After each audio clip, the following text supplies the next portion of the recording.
Y así dice el Señor, esta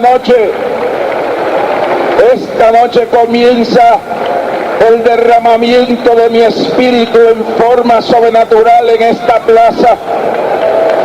Y yo haré milagros, prodigios y señales. Yo consolaré, yo libertaré, yo ungiré, yo levantaré, yo romperé las cadenas. Y este pueblo sabrá que aún yo no he cambiado. Sheikamando roca vasaya, urramansa tabasaya. Denle un aplauso al Señor esta noche. Jesucristo es el mismo ayer y hoy y por los siglos. Jesucristo es el mismo ayer y hoy y por los siglos. Y dígalo una vez más, Jesucristo es el mismo ayer, hoy y por los siglos. Sí. Me recordó una experiencia que hace menos de un mes tuvimos en Jerusalén. Y estábamos en el lugar que se recuerda como el cenáculo, una estructura que no es exactamente el lugar, sino que el lugar sí lo es geográficamente, pero que como se hubieron tantas invasiones en Jerusalén, pues el edificio pero está construido más alto, donde construyeron una mezquita, y el lugar donde se reunió el Señor era eso. Y como los terrenos han aumentado con el sedimento del tiempo, pues viene a ser como si estuviéramos parados en el techo de lo que fue el aposento alto, pero era el lugar específico geográficamente. Y fuimos, un grupo de personas que viajó conmigo todos los años. Yo saco 2 semanas del año, y personas diferentes, de diferentes iglesias, evangélicas, católicas, de todas clases, viajan conmigo. Son 2 semanas de enseñanza, 2 semanas de profundidad espiritual que llevamos a cabo en Israel, en Egipto, o en algunas otras partes del Mediano Oriente.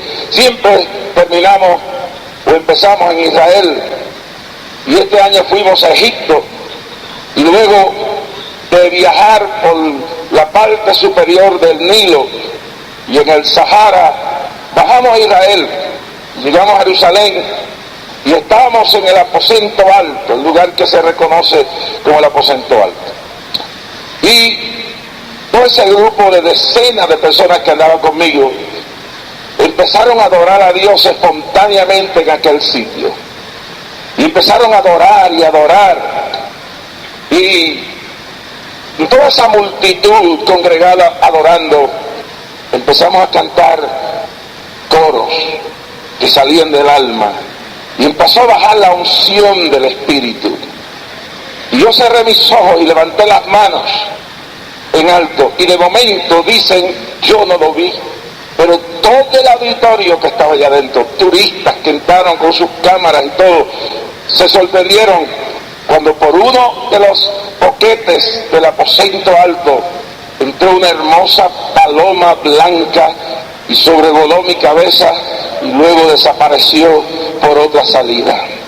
Y de todos los lugares del mundo que apareciera esa paloma en el mismo aposento alto, en el lugar donde 2000 años atrás el Espíritu Santo descendió sobre María, sobre Pedro, sobre Juan, sobre Mateo, sobre los apóstoles, sobre los discípulos, 120 orando, porque estaban esperando una visitación del cielo, porque el mundo necesitaba algo nuevo. Y el Señor les había dicho, id y asentaos en Jerusalén y esperad hasta que venga sobre vosotros el poder del Espíritu Santo. Se fueron allí y estuvieron esperando, y clamando a Dios, estas personas pidiéndole al Señor, hasta que en forma de una paloma y de viento recio y de lenguas de fuego y en toda manera de las diferentes manifestaciones que tiene el Espíritu, se manifiesta sobre Juan el Bautista en forma de una paloma y se manifiesta en el aposento alto como un viento recio y como lenguas de fuego sobre la gente. Dios bautizó a aquel pueblo con una unción, porque era el comienzo de la gran batalla final.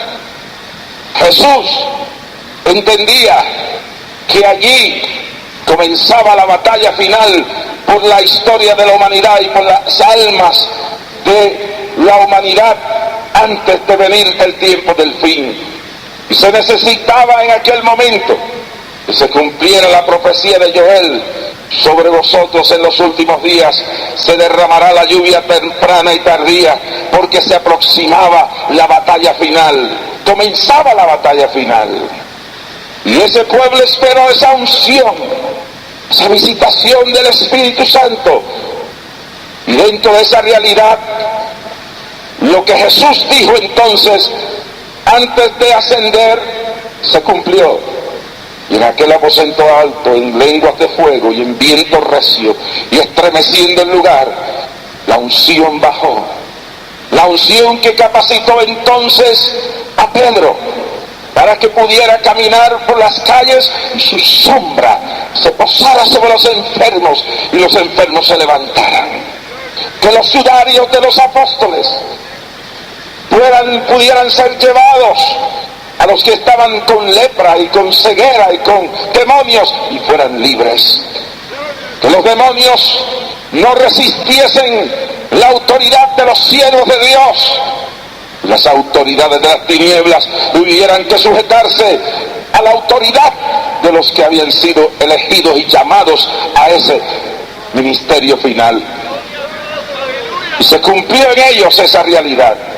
Con esa unción hicieron temblar el imperio del mal y del infierno. Con esa unción la sombra de los apóstoles caía y los paralíticos se levantaban y aún los muertos resucitaban. Con esa unción decían la palabra y los demonios salían en el nombre de Jesús. Y los que lo trataban de imitar, como los hijos de Esquiva, se encontraban destruidos, porque tenía que tener más que una palabra mágica.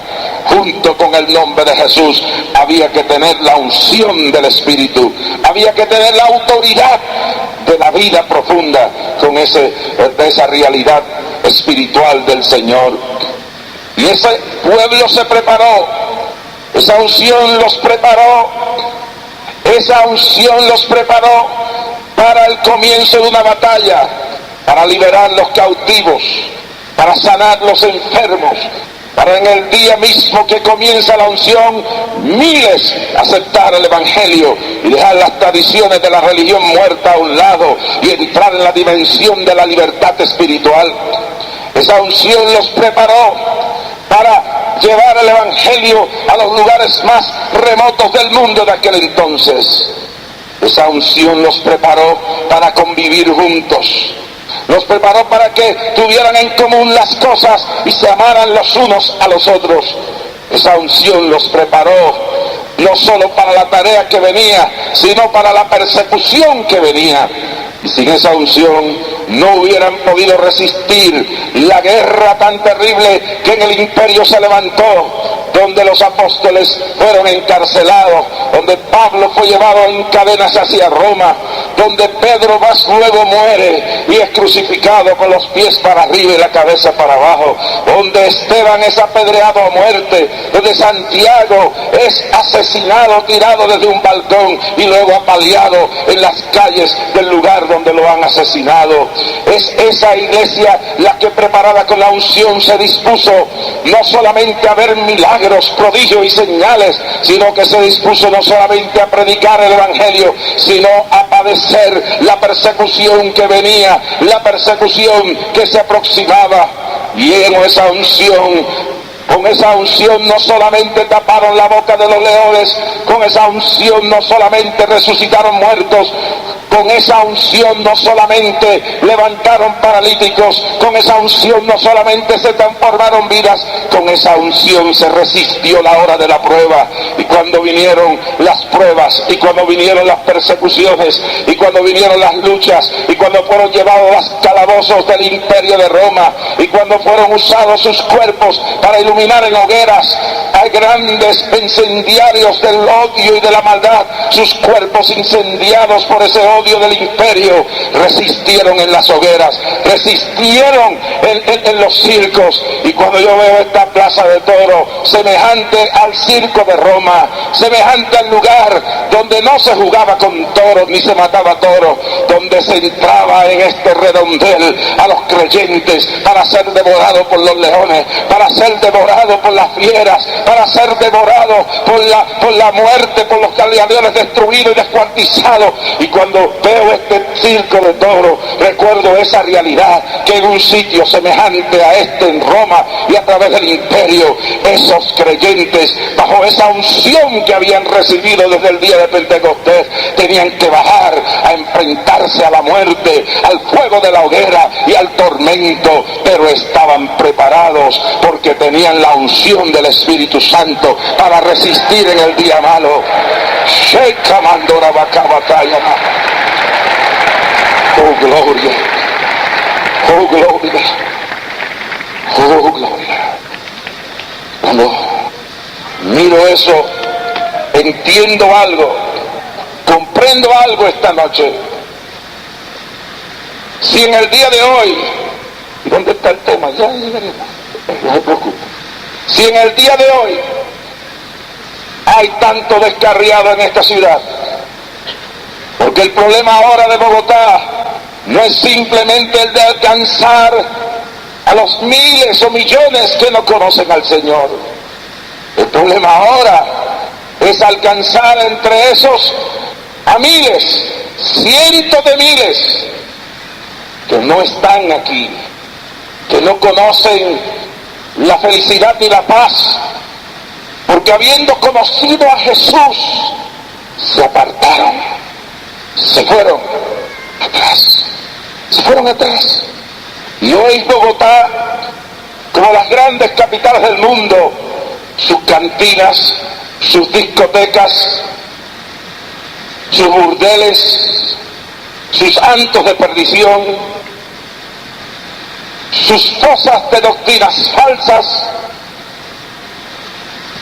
sus laberintos de angustia y de sufrimiento, se encuentran llenos de gente que una vez conoció el Evangelio, de gente que una vez fueron perdonados, de gente que una vez anduvo en la luz y ahora anda en las tinieblas, de gente que una vez tuvo el gozo y ahora tienen la tristeza, de gente que una vez tuvieron la consolación y ahora tienen la angustia en su vida, de gente que una vez conoció la moral y ahora andan en la inmoralidad, o quizás tienen plata, o quizás tienen dinero, o quizás tienen prestigio, pero han quedado en las afueras de la victoria de la vida espiritual. Y una vez fueron creyentes, pero cuando vino la prueba, no tenían la unción, no estaban conectados a la presencia de Dios. Estaban en una iglesia, cantaban coros, estaban en alguna institución religiosa, daban dinero, ofrendaban, pero no tenían la unción y no estaban comunicados a la realidad que significa tener la unción. Porque tener la unción no es solo tener el Espíritu Santo. Tener la unción no es solamente hablar lenguas. Tener la unción no es solamente aplaudir o contentamente cantar, mucho más. Y una de las cosas que involucra es que la unción tiene que ir acompañada de la experiencia profunda y del conocimiento de la palabra. Dice: el cielo y la tierra pasarán, mas mi palabra no pasará. Mi pueblo perece por falta de baile. Así que el pueblo se pierde porque no hay danza en la iglesia. No. El pueblo perece porque no hay milagros en la iglesia. No. El pueblo perece porque no hay manifestaciones raras en la iglesia. El pueblo perece porque a pesar de que ve milagros y oye raras voces en muchas ocasiones, y a pesar de que baila, brinca y salta, no tiene el conocimiento de esta palabra.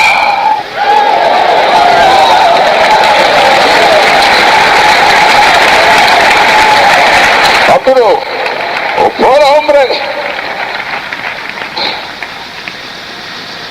si tengo los cassettes de fulano de tal, no hay nada malo tener los cassettes de fulano de tal. Si tengo los videos de fulano de tal, si tengo simplemente un líder religioso que me dice todo lo que necesito, necesito nada más uno. Yo no te condeno por tener los videos de fulano o los cassettes de fulano, no te condeno por tener un líder religioso que te enseñe algo. Pero aquí hay un problema que se estriba dentro de esta falta de conocimiento, que hay que conocer la posibilidad del hombre cambiar y la estabilidad continua, de la continuidad de Dios en la persona de Jesucristo. Los hombres se equivocan. Yo cuando le enseño al pueblo, yo tengo una audiencia radial de casi 500,000 de personas, más de 400,000 personas diariamente me escuchan en el Caribe y en partes de los Estados Unidos. Y una de las cosas que yo le digo al pueblo es, y le cito continuamente Hebreos 12, 1 y 2, puesto los ojos en Jesús, el autor y el consumador de la fe. Yo quiero que lo repitan conmigo, puestos los ojos en Jesús, el autor y consumador de la fe. Dígalo una vez más, esta parte, puestos los ojos, ¿en quién? ¿En quién? ¿En quién? Entonces, eso no quiere decir que yo no admire al predicador, eso no quiere decir que yo no admire al pastor, eso no quiere decir que yo no admire y respete al evangelista. Pero yo mismo le digo al pueblo, no me miren a mí, yo soy un hombre como cualquiera otro. Yo me equivoco, yo cometo errores, yo he tenido que muchas veces rectificar, he tenido que pedir perdón. Soy un hombre, no hago milagros, no salvo a nadie. Es más, puede ser que una noche de esta llegue aquí tan molesto que el primero que me encuentre en el camino se lleve un leñazo. No sé si aquí usted entiende lo que quiero decir con leñazo, ¿no? Un palo, un tubazo. Quizás no le mire con mucha sonrisa, me dice, soy un hombre, ser humano, puede ser que esta noche me duela la cabeza. ¿Quién me va a querer que me haga que es? Mire, hermano, no se está sonriendo, porque se va a sonreír con un dolor de cabeza. Así que puedo fallar si me desconecto de la fuente de la unción, puedo errorizarme, puedo perderme, puedo fracasar. Pero la gente tiende a creer que si mistifican a un hombre, si deidifican una entidad, pues todos sus problemas se van a resolver, toda su situación va a cambiar. Y entonces la gente empieza a depender que fulano, yo tengo que hacer el ministerio que están ahí. No le digo que no se los lleve, son de bendición. Jesús dijo: no solo de pan vivirá el hombre, no solo de cassettes vivirá el hombre, no solo de videos, no solamente de mirar a otro hombre, sino de cada palabra que sale de la boca de Dios.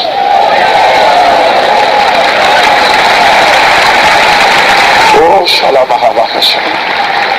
entonces la gente espera en un hombre lo que esperan de Dios, y entonces empiezan a mirar al hombre y empiezan a deilificarlo y a mistificarlo, y empiezan a creer que cuando ese hombre se muera se acabó la unción, y empiezan a creer que si ese hombre falla se les cae el mundo. Entonces tienen que mistificarlo a un grado de hacer creer que más nunca podrá fallar. Y entonces el día que han puesto todo su fundamento sobre esa persona, hombre o mujer, pastor, sacerdote, obispo, líder conciliar o lo que sea, el día que descubren que ese hombre falló, el día que descubren que ese hombre es un solo hombre como cualquier otro, el día que descubren el error, el día que pasa cualquier cosa, el día que no le resuelve su problema, el día que cambia, el día que se transforma y las cosas no son como se esperaban, esa persona se frustra. Y es como la mujer que se casa con un hombre y lo idealiza y dice: este es el príncipe azul. Puede ser que algunos hayan encontrado el príncipe azul, pero la realidad es que después de un año de matrimonio, después que pasa la luna de miel, a veces 6 meses después, se descubre que el príncipe azul, lo que pasa es que estaba teñido de azul. Era solamente un poco de pintura que tenía. Porque empieza a descubrir que se casó con un hombre. Y cuando empieza a verle, se da cuenta después del año: la verdad que la nariz tuya es grande. Y yo te veía tan lindo. Y la verdad que tus orejas son verdaderamente como la del tipo de Star Trek, Mr. Spock. Aquí parece que hay muchos fanáticos de esa serie de televisión, ¿verdad? ¿Saben el tipo ese que sale con la oreja bien larga así? Dice: oye, pero tú no eres tan elegante como yo pensaba. Y se empiezan a dar cuenta, cuando pasara el tiempo, que ya aquel muchacho elegante ya estaba barrigón. Lo bueno de predicar en Bogotá es que se pone la capa uno. La barriga no se ve. Cada rato que viene la prensa a filmarme para la televisión, en la emisora, en la oficina mía, le digo: mira a ver si me puede ocultar la barriguita esta, a ver si no la sacamos en televisión. Es una batalla continua con este asunto, pero se va dando cuenta que ya el príncipe azul no es azul, y se da cuenta que no es, que no es todo lo que esperaba, pero puede ser que sea el 75% de lo que esperaba. Y entonces le pasa lo mismo al hombre, idealiza a la mujer. Dice: esta es la que yo quería, esta es la princesa de mi vida. A algunos le pasa la primera noche, que le acaba la luna, la ilusión, cuando llega ahí se encuentra que todo se empezó a quitar todo, y ya ni el pelo, ni la pestaña, ni los dientes, ni nada. Dice: ¿qué te quedó? Y no queda nada. ¿Por qué tú te estás riendo ahí? ¿Qué te pasa? Aquí hay uno que parece que le pasó eso. Empieza a desmantelarse, y en el día de hoy usted sabe que hay de todo postizo, senos postizos, de todo. Usted sabe, si se quieren ver grandes en algún sitio, se ponen una pieza nueva, y ya la ciencia pues lo ha hecho arreglado por todos lados. Entonces, hay un individuo que en la noche que dice: pero óyeme, pues dice: pero esta no es la misma que yo llevé al altar. Bueno, pero eso no es lo tan importante. El problema es que se encuentran con caracteres que no pensaban, personalidades que no encontraban, y entonces se desilusionan. La disolución entra a la vida y la persona se frustra. Entonces las cortes de divorcio se llenan. Haya divorcio o no, si no se divorcian, se separan y se ponen a vivir en otra forma, pero se destruyen los hogares. vida se arruina. Y los hijos también a veces idealizan los padres. Y llega una etapa que yo creo que Dios lo ha permitido, de los 16 años para arriba, 15, 16, 17 años para arriba, donde los hijos, no sé si ustedes se dan cuenta que los hijos de uno, mientras tienen 13 y 12 años por ahí, eso es, especialmente cuando uno tiene dos hijas, y lo abrazan y papi para acá y se le sientan en la falda y no quieren cuenta con uno, ¿verdad? Yo tengo dos hijas y yo entiendo eso, y ya una entró en esa etapa de esa situación cuando llegan a una edad que ya uno no es el objeto principal de su mirada. Ya la mía pues tiene otra mirada, ya se paró el Leo y uno, y están tan enamorados que el tipo no le pierde ni pie ni pisada. Yo digo que tiene que estar bien enamorado cuando sacó un pasaje para venir para acá el jueves y no la deja venir sola para acá. Dice, no, se van a casar ahora en enero, por ahí creo que es, y vienen para acá. Y eso está bien, donde quiera que viajamos saca un pasaje, yo no se lo pago, ¿sabes? ¿Cómo le voy a pagar al novio de mi hijo un pasaje? Cuando se casen puede ser que Dios me toque. Pero entonces uno va notando que ya van viendo las imperfecciones de uno, y yo creo que Dios permite eso. Pasan por una etapa donde empiezan a vernos a los padres y hasta se rebelan contra nosotros. Eso no es anormal. Oye, este muchacho se revela contra mí. Se van rebelando contra la imperfección que empiezan a ver. ¿Y sabe por qué eso es bueno? Porque cuando lleguen ya a ser adultos, cuando pasen de esa edad de los 20 años, empiezan a vernos como lo que somos. El papá y la mamá, humano, imperfecto que somos, pero que le amamos. Y hay una relación real en eso. Y no se frustran entonces y no se pierden. Pero ¿qué pasa?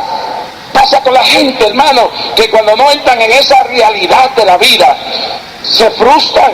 El hombre que idealiza a la mujer, la mujer que idealiza al hombre, y el pueblo que idealiza a un líder religioso ciegamente y lo guía hasta hay gente en esta ciudad, yo siento decirlo por el Espíritu de Dios, el que se quiera ofender conmigo, no lo hago por eso, pero siento que ha tomado un giro tan terrible. Esto es peligroso, y lo digo en el Espíritu esta noche porque Dios me manda a decirlo. Siento que hay creyentes aquí que han hecho de su líder, de su pastor, un ídolo, y el día que ese hombre se vaya por el barranco, se van a ir. Pero dense en cuenta algo: Dios no los llamó a ustedes a ser seguidores de un evangelista ni de un pastor.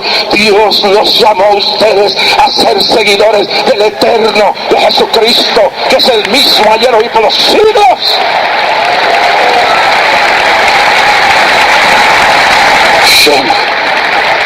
Shenda la basura macaba. Y esta ciudad va a sufrir grandemente, y el Espíritu de Dios me lo ha mostrado en el día de hoy.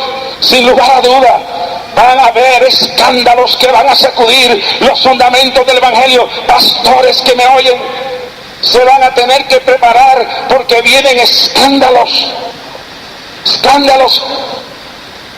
de hombres que han creado seguidores de ellos, no seguidores del Eterno. De hombres que han creado un círculo a su alrededor y se han olvidado. Nosotros no estamos aquí para engrandecernos a nosotros no estamos aquí para atraer la mirada de la gente a nosotros estamos aquí para dirigir la mirada hacia el único que no cambia, a la fuente de la unción. ¿Cuántos alaban la gloria del Señor? Van a venir momentos donde la prensa de este país, los enemigos se adueñarán de esos escándalos para tratar de destruir la fe de tu pueblo, para tratar de detener el avance del Evangelio. Espíritu de Dios, esta noche estamos aquí para construir a nuestro mismo pastor, compañero nuestro heredero. No estamos aquí para crear seguidores de Raspi, Ávila o del pastor Juan. Estamos aquí para fundamentar el pueblo en un fundamento que nosotros los vientos y cuando sople la tormenta, y cuando tiemble la tierra, y cuando venga la ruina, y cuando venga la persecución, permanezcan fundamentados en algo que no se destruya. Sí, comando de la sala.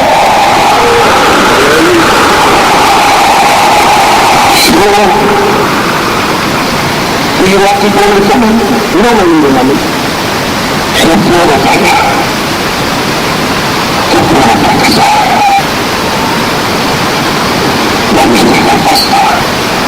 No miren al obispo. No miren al sacerdote. No miren al analista. No miren al político. Político es un hombre. Promete. A veces puede cumplir, a veces no puede cumplir. Lo miren al alma. No suben sus esperanzas en el brazo débil de los hombres. Miren a Jesús, la fuente de la unción. Cuando eso ocurra, cuando eso pase, cuando eso suceda, podrán venir los vendavales más grandes, podrán venir los escándalos más fuertes. Ese fue uno de los problemas de la juventud. Y el sábado yo voy a hablar a la familia, voy a hablar especialmente sobre los jóvenes y los niños. Y yo quiero que los padres y todo el mundo oigan el mensaje del sábado. Creo, las fuerzas del mal se aprovechan. Yo sé que miles de jóvenes, millones, que han descubierto que sus padres no son todo lo que esperaban. Sus mundos se caen. Yo he visto en los últimos meses mucha juventud venir a mis campañas destruidos por sus padres, destruidos por líderes cristianos, destruidos en medio de este mundo que vivimos. Pero digo algo, el salmista sabía de esto. Y uno de sus salmos dice: aunque mi padre y mi madre me dejaran, Jehová con todo me recogerá. Que mi padre y mi madre me decían que reconocía que papá y mamá lo podía dejar. Él reconocía, David decía: yo sé que papá y mamá me pueden fallar. Lo único que no falla, él le llamaba Jehová, como le dicen los judíos, Yahvá, Yahvá. Nosotros le llamamos Jesús, porque David sabía que Yahvá, Jehová, no cambiaba. No cambiaba. Y nosotros sabemos por esta palabra que Cristo nuestro no cambia. Aleluya. Oh, aleluya. Oh, aleluya. No deje que nadie te confunda y no cambie. Este es el fundamento de la victoria que yo decía. Cuando se tiene la unción con el conocimiento. Pero si usted no cambia, el mismo que me amó hace 34 años atrás, me ama esta noche. El mismo que te amó 20 o 30 años atrás, te ama esta noche. No deje que nadie te diga nada. No deje que ningún demonio te miente y te diga que no te ama. Te ama. Te ama, aunque en la noche de hoy estés más viejo, más joven, más flaco, estés con enfermedad o sin enfermedad, más rico, más pobre, seas blanco, negro, amarillo, sea quien sea, estés en victoria o estés fracasado, te ama. Tanto como te amó hace tanto tiempo atrás. Usa la bajada para pasar. Llevo 34 años sirviendo al Señor. ¿Escuchó? Me convertí el 19 de julio del 1961. Y ese día yo había cometido en mi vida tantos oscuros y negros pecados que cuando llegué a la casa donde me esperaba en Grand Rapids, Michigan, lloraba porque una voz me decía: tú eres tan pecador y has hecho cosas tan grandes que nadie te las puede perdonar. Y no me pregunte lo que hice, porque eso no le importa a usted ni a nadie. Ya Cristo lo echó en la profundidad del mar, en lo más profundo. Yo quiero oír lo que digo, no me importa.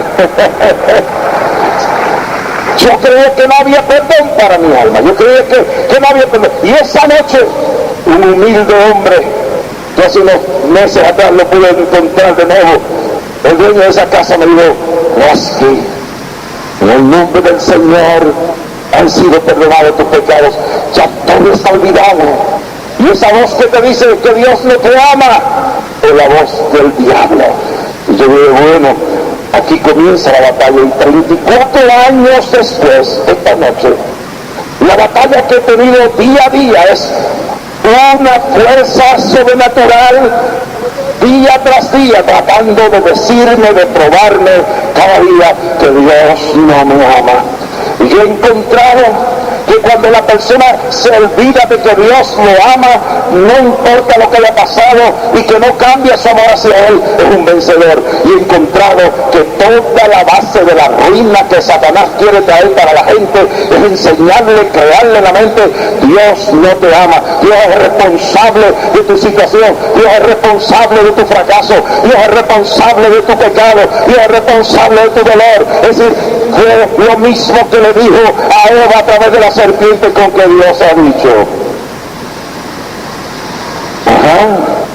¿le ha mentido? El Dios que le prohibió comer de ese árbol, les mintió, porque no los aman, no les quiere que disfruten de todo. Eso fue todo lo que le quiso decir Satanás a Eva y Adán: no los ama Dios, les miente. Lamentablemente Eva dudó del amor del Señor. Dudó de su amor. Y ese es el fundamento de la derrota. Jesús me ama 24 años. Yo he sentido las fuerzas de la tiniebla día y noche tratando de meterme en el corazón cada vez que tengo una tragedia, cada vez que pasa algo, cada vez que sucede algo. Mis hermanos, el diablo me grita: Dios no te ama. 14 años atrás, cuando salimos de esta plaza de toros, miles se habían convertido. 2 noches después comenzó una horrible persecución y tuvimos que irnos a esconder.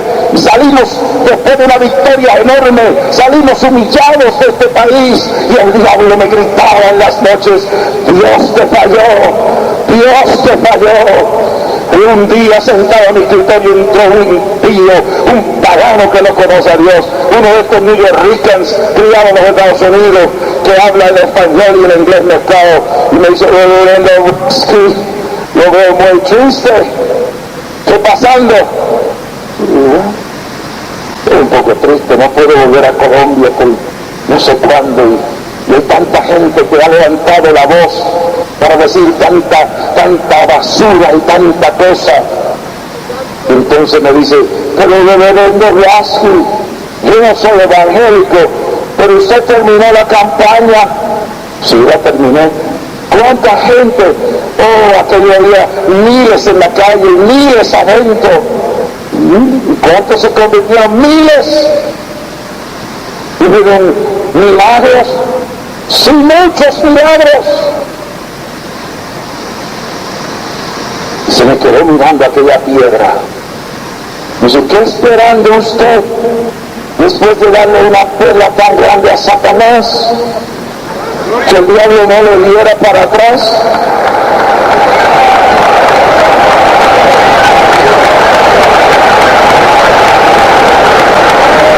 Jesús es el mismo ayer y hoy por los siglos. Un día llegué a mi casa, me habían demandado civilmente. Había habido un problema y el abogado quería dejarme en la calle sin casa. Creyentes mismos me habían dejado, me demandaron cristianos. Cristianos. Entonces, esta es una cosa más terrible. Voy llegando a la plataforma de la campaña y un tipo dice: varón de Dios, usted es el cielo de Dios. Sí, yo soy. Dios le bendiga, tenga. Y ahí pagaba, lo pongo que esto. léalo, usted está demandado. Ya, papá. Cuando leo aquello dice, por tanto dinero y tanta cosa, que si no sé qué, que si daños creados, que si para aquí, que si para allá, y vi que el seguro mío no cubría eso, y cuando vi que el seguro no lo cubría, y todo eso, se empecé a pensar que me iban a quedar sin la casa, me iba a quedar sin nada, y el diablo empezó a decirme, Dios no te ama. Porque hay gente que piensa que cuando lo pierden todo es porque o lo van a perder todo es que ya Dios no los ama. No. Y entonces llegué a mi casa llorando a las 11 de la mañana, solo en la casa llorando. Y Dios mío, ¿cómo es posible? Y el Señor me habló por su espíritu. Y me dijo, cuando tú viniste tenías algo. ¿Tenías casa? No, yo tenía casa. ¿Tenías carro? No. La ropa que tenía, un trajecito que lo usaba y era tanto que lo usaba que se veía en las rodillas. Los zapatos le tenía que poner cartón para que no me pasara el agua. Dormía en las hamacas, dormía en hoteles de 75 centavos de dólar, eso viene siendo como, ¿cuánto viene a ser? 500 pesos. 600, imagínate un hotel de 600 pesos. En Cali había uno que valía eso, se llamaba el Hotel Bochinche.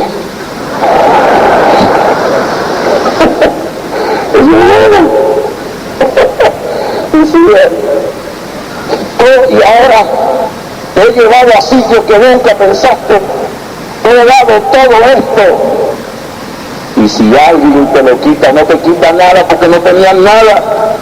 Y hay algo que no te puede quitar nadie, que es la salvación de tu alma. El problema es la escala de valores. ¿Qué es lo más grande que tú tienes del carro? Mire, yo tengo un automóvil, un Volvo 940 del 91. Ya tiene los 3 años, viejo, pero todavía vale.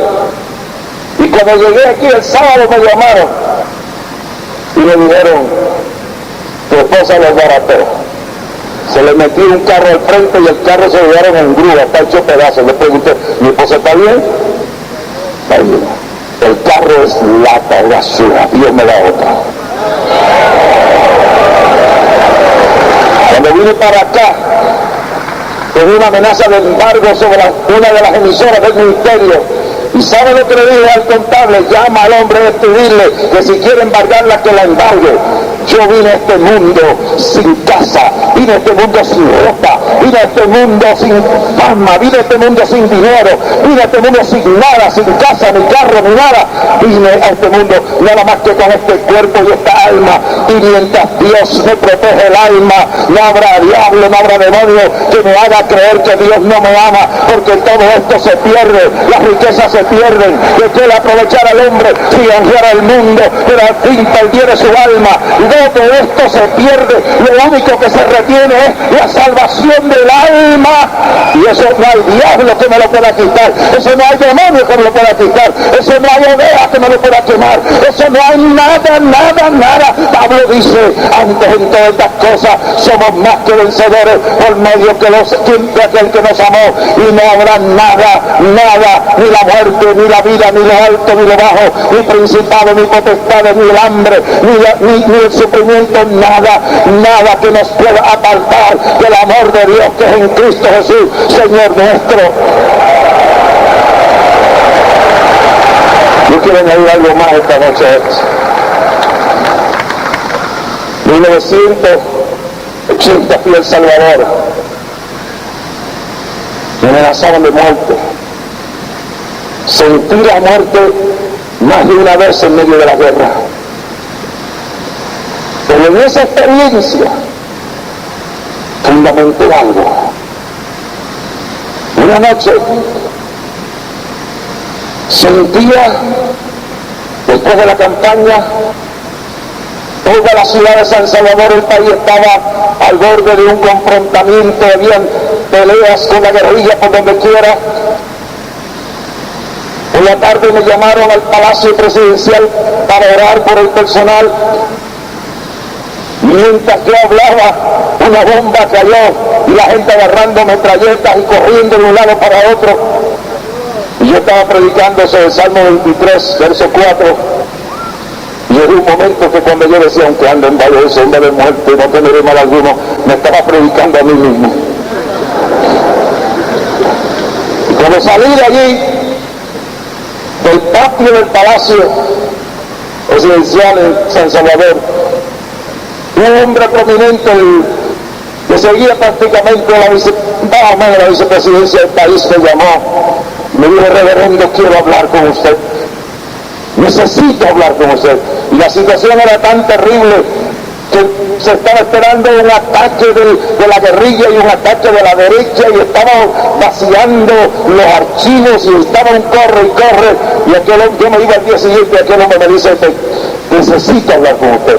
Era el hombre que estaba encargado de toda la seguridad del país, de todas las Fuerzas Armadas, y en aquel momento ese hombre se dio cuenta que no podía confiar en ninguna cosa sino en algo más grande que él.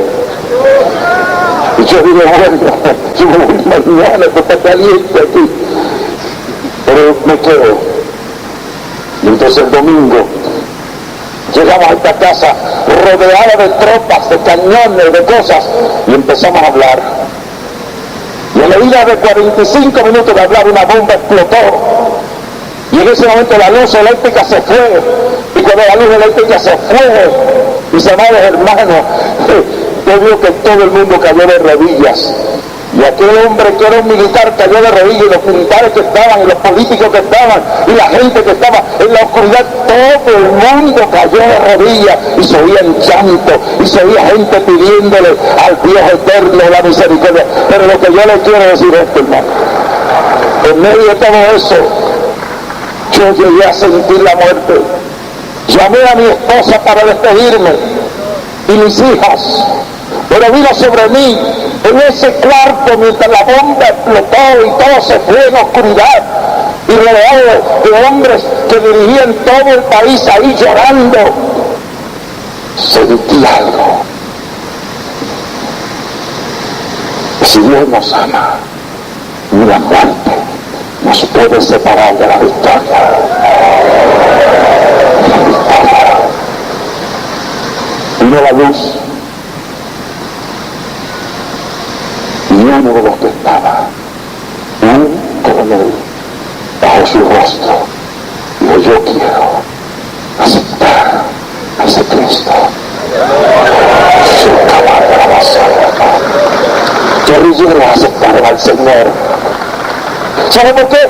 Porque el Cristo no tiene, el Cristo eterno, el mismo Jesús que amó, que amó a Nicodemo, que era de la alta sociedad, le dio la mano a una adúltera y la amó también. El mismo Cristo que bregó con lo más moral de su tiempo y la amó a un Saqueo que era un político corrupto. Cristo no ha cambiado. Mira lo que mensaje aquí, lo voy a seguir mañana. No ha cambiado, te amo esta noche. Como amó a Saqueo, te ama a ti. Ama, mira lo grande de esto, ama, y ahí estoy viendo en esa campaña, un guerrillero llega con sus armas y se convierte. Un coronel se dobla su cabeza y dice: yo quiero ese Cristo. Llega la masada. ¿Se quiere pacificar a Colombia? ¿Se quiere pacificar este país? No lo van a hacer los políticos solos. No lo van a hacer los intelectuales. No lo van a hacer los líderes religiosos muertos sin unción. Debe ser un pueblo que ya hay un Cristo que no cambia. Hombres y mujeres, desde los barrios marginados hasta los más elevados, que se van a despojar de una realidad humana para meterse en una realidad espiritual de la unción, del conocimiento de la palabra, de que hay un Cristo que amó ayer y ama hoy y amará mañana, y que abraza a todos por igual, que se mete dentro del narcotráfico, y lo que no puede hacer la justicia lo hace él, cambiando la gente. Y termino con esto. Hace unos meses atrás entrevisté en mi cadena de radio internacional a un joven colombiano cuyo nombre no voy a mencionar. Este joven era un gatillero del cartel de Cali. Este muchacho dirigía 128 gatilleros. Este muchacho desde los 11 años estaba matando y haciendo y deshaciendo. Y este muchachito que desde los 11 años mató a cientos de personas y se involucró en todo esto, desde la miseria que se levantó, desde la ruina de su hogar, no lo pudo cambiar ninguna estructura social. Este muchachito, un día en su ruina, en su destrucción, un predicador, un pastor que se encontró con él en Brasil, le dijo: joven, hay un Cristo que te ama, hay un Cristo que te ama, aunque desde niño estás corrompido. Y él me decía: yo tenía prostitutas, ya a la edad de 13 años me acostaba con las mujeres que quería, tenía dinero, miles de dólares que recibía del narcotráfico por ir y matar gente, pero un día en las calles de Brasil Jesús se paró en mi vida, Jesús vino a mi vida y me dijo: te amo aunque tus manos estén ensanglantadas, estén llenas de violencia.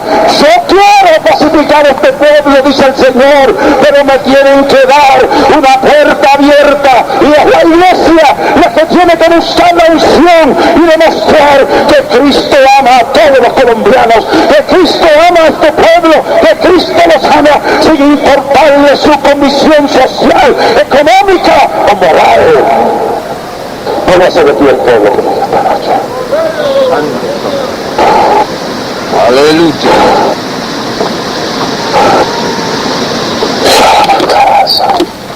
¿Qué gente esta noche?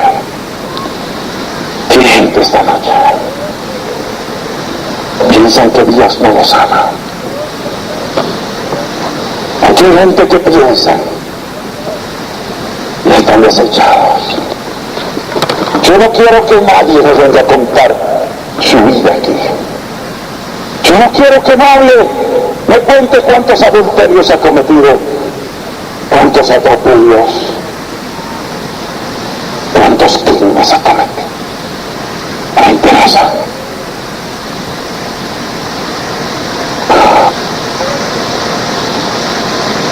Pablo ayudó a matar a Esteban. Dios, el camino a Damasco, lo perdonó. Yo siento el amor de Dios aquí esta noche.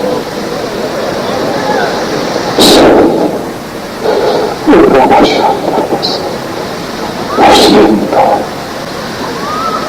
Si tú quieres aceptar este Cristo eterno esta noche, Él dice: el que me negara delante de los hombres, yo le negaré delante de los ángeles y de mi Padre.